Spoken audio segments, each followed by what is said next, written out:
Svari, besoj që të gjithë po vim atje ku e kemi thonë para 3 muajve. Në politikë duhet bisedohet, duhet takohet. Duhet njerëzit përgjegjës që kanë marrë përgjegjësi janë persona publik që drejtojnë parti politike ose institucione. Gjithmonë po kanë obligim për te unit tyre, e atyre politikat mahalla primitive, të ikin edhe të ulen, bisedojnë.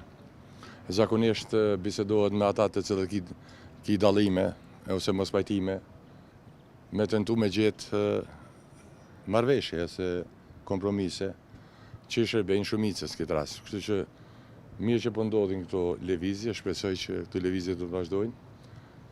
Ne ende nuk kemi marrë ndonjë ftesë nga presidentja, kështu që nuk kam ndonjë përgjigje sepse nuk kemi ftesë. Cilët jetë qëndrimi juaj se gjatëson se sa do të votoni nëse kandidohet pra Palmudina Haxhiu për kryet vendore? Qëndrimi siç ka qenë deri më tani. Kosovë do të vijë deri te një shumicë parlamentare. Nëse merrni një shumica prodhon edhe zgjedhjen e kryetarit edhe të qeverisë. Veç kjo është rruga e shëndetshme demokratike, nuk ka rrugë tjetër.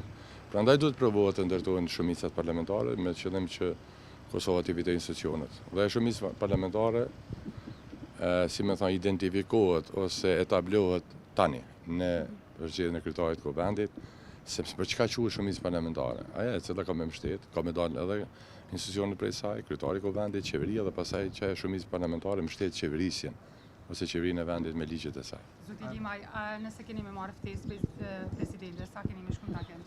Siç e dini, unë jam i pari, bile jam, si më thon, jam linçuar. Besoj në 2 muajve kur kanë thënë që për tema nacionale duhet ulet bisedohet me të gjithë. Dhe ju gjithmonë do ta keni një përgjigje time pozitive. Sepse kjo është rruga, nuk ka rrugë tjetër. Në të gjitha ftesat e cilat janë në funksion të bashkëbisedimit, të shqetësimit dhe brëngohësit për gjithë zgjidhje, në ftesa të tilla ne gjithmonë i përgjigjemi pozitivisht, pavarësisht nga kush vinë ftesat. A mbështet nismani propozimin e LDK-s për qeverinë nacionale për tranzicion?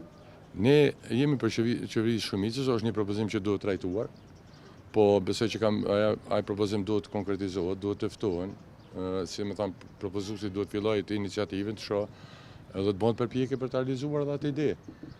Ja vlen të ulet të bisedohet. Dhe pastaj qëndrimet tona i shfaqem aty në një takim të mundshëm.